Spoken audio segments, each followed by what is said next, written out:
Halo semua, gue Indra. Di video kali ini gue akan kembali membahas Manga Chainsaw Man chapter terbaru, yakni chapter 180. Dan oke, gak perlu banyak basa-basi, langsung saja kita ke pembahasannya. Chapter kali ini berjudul Dunia Penuaan. Cerita sendiri dibuka dengan memperlihatkan Yoru yang masih dengan pose yang sama seperti di chapter kemarin. Sebagaimana yang kita tahu di chapter kemarin, Aging Devil mereveal kekuatan aslinya, di mana Aging Devil bisa dengan mudah memberhentikan dan juga menghancurkan peluru yang ditembakkan oleh Yoru. Dan kalau menurut gue sendiri di sini kekuatan penghentian waktu milik Aging Devil masih bekerja. Itu mengapa pose Yoru masih sama persis dengan yang ada di chapter kemarin. Nah, ketika Yoru masih nge-freeze, giliran Aging Devil yang menembak sambil mengucapkan bang. Yap, Aging Devil beneran mengucapkan bang. Lalu setelah itu Yoru tiba-tiba diperlihatkan jatuh ke dalam kegelapan. Dan di sini Asa yang mendapat kesadaran kembali melihat mimpi buruk yang sering dia alami. Sebuah mimpi yang memperlihatkan dirinya berlari di atas bangkai ayam. Tapi kali ini tidak ada satupun bangkai ayam di mimpinya Asa. Kemudian begitu Asa membuka matanya, Asa dibuat terkejut karena sekarang dirinya berada di sebuah hutan terbuka yang entah ada di mana. Sumpah, vibes dari tempat ini mengingatkan gua dengan suasana yang ada di neraka. Suasananya itu terkesan damai dan menenangkan hati. Tapi di saat yang sama juga tempat ini terasa mencekam. Di saat Asa merasa kebingungan, dia menemukan Denji yang sedang tertidur. Yang mana di sini Denji sudah balik ke wujud manusianya. Sontak Yoru pun mengambil alih kesadaran dan berusaha menyerang Denji. Tapi anehnya sekuat apapun Yoru berusaha, kekuatan Yoru sama sekali tidak bekerja di sini. Kesadaran pun kembali pada Asa dan di sini tiba-tiba ada sosok pria telanjang yang mendatanginya. Pria itu mengatakan bahwa sekarang mereka ada di dunia yang diciptakan oleh Aging Devil. Lalu pria itu kemudian bercerita kalau dulunya dia merupakan seorang devil hunter yang cukup mahir. Di mana suatu ketika pria itu tak sengaja membuat kontrak dengan Aging Devil dan berakhir di dunia tersebut. Pria itu sendiri sudah terjebak selama 82 tahun. Dia merupakan orang termuda yang ada di sana. Dan semenjak tinggal di dunia penuaan ini, dia tidak pernah merasa haus maupun lapar. Bahkan dia juga tak bisa mati meskipun sudah mencobanya berkali-kali. Pria itu juga memberitahu kalau di sana ada manusia lain yang kebanyakan sudah menjadi gila. Namun meski sampai sekarang belum ditemukan jalan keluar, tapi katanya dahulu kala ada manusia yang berhasil keluar dari dunia tersebut. Dan ya, sebelum Asa bisa bertanya lebih lanjut, pria itu tiba-tiba nemplok pada pohon dan mulai menjerit dengan keras. Yah, jadi dari awal pria itu ngedumel, ternyata dia menganggap kalau semuanya adalah halusinasi buatannya sendiri. Bahkan di sini pria itu juga menganggap kalau Asa itu bernama Ritsuko. Which mean di sini pria itu juga udah gila. Dan ya, chapter kali ini pun berakhir sampai di sana. Oke, jadi itu dia Chainsaw Man chapter 180. Sebuah chapter yang lagi-lagi di luar ekspektasi gua. Alur yang sebelumnya penuh dengan berbagai kehancuran, tiba-tiba berubah menjadi kedamaian yang kemungkinan penuh dengan kegilaan. Yoru yang sebelumnya diperlihatkan sangat luar biasa kuat pun, sekarang dibuat tak bisa melakukan apapun. Well, seperti biasa mari kita bahas beberapa hal menarik yang ada di chapter kali ini. Pertama, kita mulai dulu dari mimpinya Asa. Kebetulan pada saat Aging Devil mengirim Asa ke dunia miliknya, Asa kembali melihat mimpi buruk yang selama ini selalu menghantuinya. Namun mimpi Asa kali ini agak berbeda dari biasanya. Di sini Asa mengalami mimpi tersebut secara sadar, di mana biasanya mimpi ini hanya terjadi setelah Asa melewati pengalaman ataupun insiden buruk. Lalu di sini tak ada satupun bangkai ayam dalam mimpinya Asa, yang mana biasanya bangkai ayam selalu ada di jalan tempat Asa berlari dalam mimpi tersebut. Nah, tentu kejanggalan dalam mimpinya Asa ini bisa saja berkaitan dengan dunia yang dimasuki oleh dirinya. Kebanyakan fans termasuk gua selalu mengartikan bahwa bangkai ayam yang dilewati oleh Asa adalah korban yang berguguran atas tindakan Asa di insiden yang dilaluinya. Jadi apa mungkin hilangnya bangkai ayam dalam mimpi Asa merupakan foreshadowing bahwa di dalam dunia penuaan tak akan ada korban yang jatuh akibat ulahnya Asa ataupun Yoru, yang mana spekulasi tersebut sangat masuk akal. Karena di dunia penuaan, Yoru tak bisa menggunakan kekuatannya. Apalagi di sana juga manusia tak akan pernah bisa meninggal. Lalu jika kita melihat adegan Asa yang seakan masuk ke dalam lorong dan berakhir di dunia penuaan, mungkin ini bisa kita artikan kalau dunia penuaan merupakan tempat paling sempurna bagi Asa untuk melarikan diri. Di sana Asa bisa melupakan para korban yang berguguran atas kesalahan dirinya.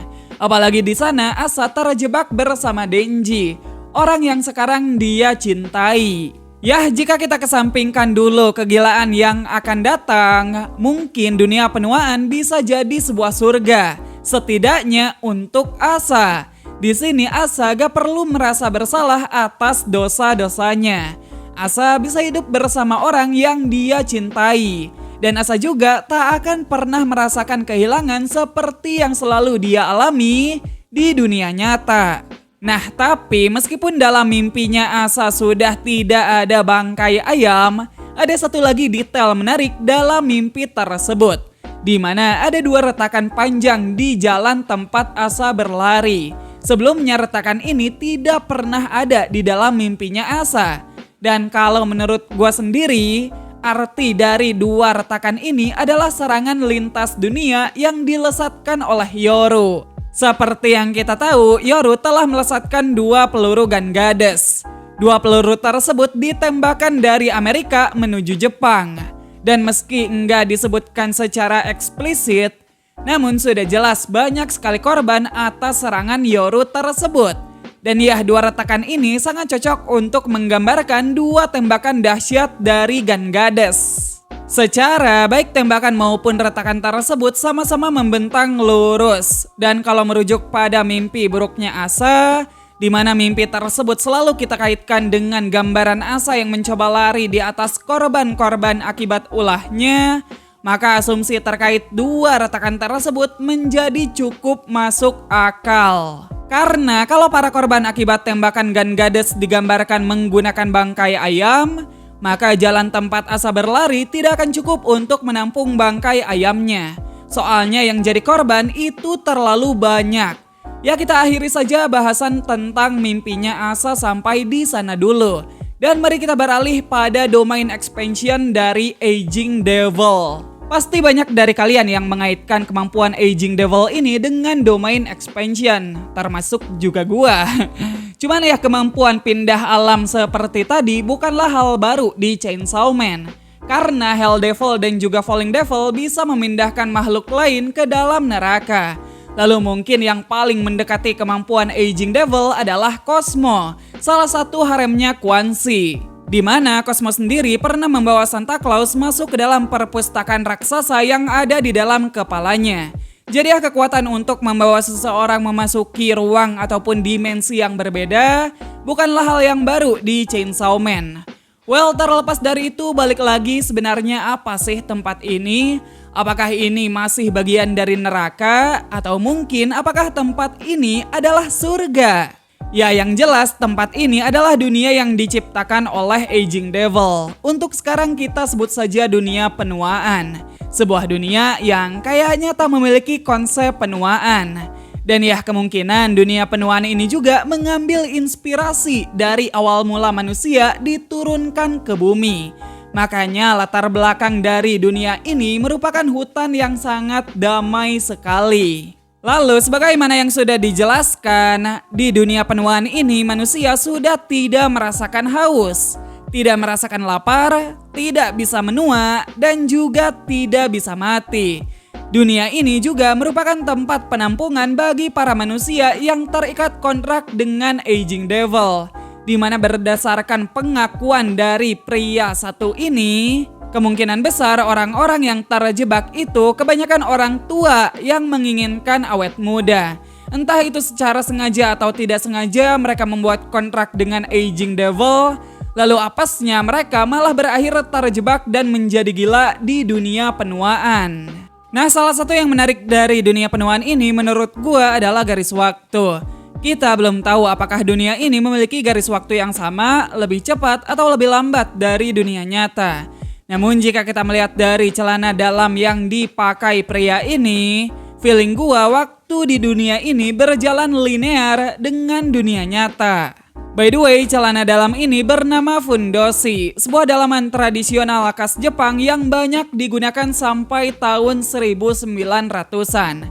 Kalau sekarang sih dalaman ini biasanya hanya dipakai oleh para pesumo. Jika kita mengurangi latar waktu Chainsaw Man yang sekarang ada di tahun 1999 dengan lama waktu orang ini terjebak yakni 82 tahun, maka hasilnya akan menjadi 1917. Yang mana di tahun tersebut fundoshi masih sangat populer digunakan. Jadi ya dari sana kita bisa menyimpulkan jika Kang Gesek pohon ini tidak berbohong. Maka dari itu untuk sekarang kita bisa menganggap bahwa tidak ada perbedaan waktu antara dunia nyata dan juga dunia penuaan. Lalu menariknya lagi, waktu terjebaknya pria ini dan juga umur dari Whip Hybrid itu sama-sama 82 tahun. Apa jangan-jangan pria ini dan juga Whip Hybrid itu memang saling mengenal? Lalu nama Ritsuko yang diucapkan pria ini sebenarnya adalah Whip Hybrid. Well, itu cuman tebakan ngasal gua doang. Selain itu, meski jalan keluar tidak ditemukan dari dunia penuaan, tapi masih ada manusia yang bisa keluar. Di sini Fujimoto bahkan secara spesifik memberi petunjuk kalau yang berhasil keluar itu adalah manusia. Ya, gue sendiri enggak mau berteori panjang soal siapa yang berhasil keluar. Tapi kalau tebakan gue sendiri, manusia yang dimaksud itu antara Kwanshi atau Yoshida. Ya kita tahulah kalau si Yoshida itu sus banget. Apalagi di forum diskusi banyak yang berteori soal si Yoshida. Nah cuman terlepas dari siapa yang berhasil keluar, setelah melihat bahwa kekuatan Devil tidak berfungsi, gue justru lebih tertarik membahas bagaimana cara Asa dan Denji bisa keluar dari dunia penuaan. Oke, pertama kita harus tahu dulu bahwa alasan dibalik ditransfernya Yoru dan Chainsaw Man ke dunia penuaan itu dikarenakan Aging Devil merasa kalau mereka berdua belum dewasa. So ya, kemungkinan jalan keluar dari dunia penuaan itu berkaitan dengan alasan tersebut. Penuaan sendiri itu merupakan bagian dari kehidupan. Segala aspek yang hidup pasti bakal menua. Sementara di dunia penuaan yang diciptakan oleh Aging Devil, para manusia sudah berhenti menua. Di sana para manusia memang mendapat keabadian, tapi di saat yang sama keabadian yang mereka dapatkan membuat makna hidup mereka sebagai manusia menjadi hilang. Dan kalau menurut gua, jalan keluar dari dunia penuaan adalah menjadi dewasa dan menyadari kalau penuaan merupakan bagian dari kehidupan. Ya pastinya cara Fujimoto menyajikan jawaban tersebut akan dalam format yang absurd dan juga nggak bisa kita tebak. Ya chapter kali ini aja ditutup dengan hal yang sangat absurd, di mana pria satu ini menjerit sambil menggerayangi pohon. Entah mengapa melihat adegan ini gua jadi teringat satu serangga bernama Tonggeret. Buat kalian yang tinggal di pedesaan, tentunya udah gak asing sama yang namanya Tonggeret. Tapi buat yang nggak tahu, Tonggeret itu serangga yang suka nempel di pohon dan punya suara yang nyaring banget. Sangat persis dengan adegan pria tadi. Dan setelah gua cari tahu, ternyata di Jepang sendiri selain pertanda dimulainya musim panas, Tonggeret punya makna kehidupan yang sementara. Jadi ya secara nggak langsung adegan absurd pria yang nempel pada pohon tadi merupakan metafor sekaligus simbolisasi dari penuaan itu sendiri. Anyway, gue suka banget sih sama chapter kali ini. Feel-nya mirip kayak pas baca one-shotnya Fujimoto. Gue sangat excited banget nungguin bagaimana Asa dan Denji keluar dari dunia penuaan. Apalagi sekarang Denji masih belum sadarkan diri. Ya udah mungkin gitu aja pembahasan kita kali ini. Gua yakin beberapa dari kalian punya teori masing-masing. Karena itu drop aja di komen biar kita diskusikan bersama. Makasih buat kalian semua yang udah nonton video ini sampai habis. Sekian gua Indra dan sampai jumpa di video yang selanjutnya. Bye bye.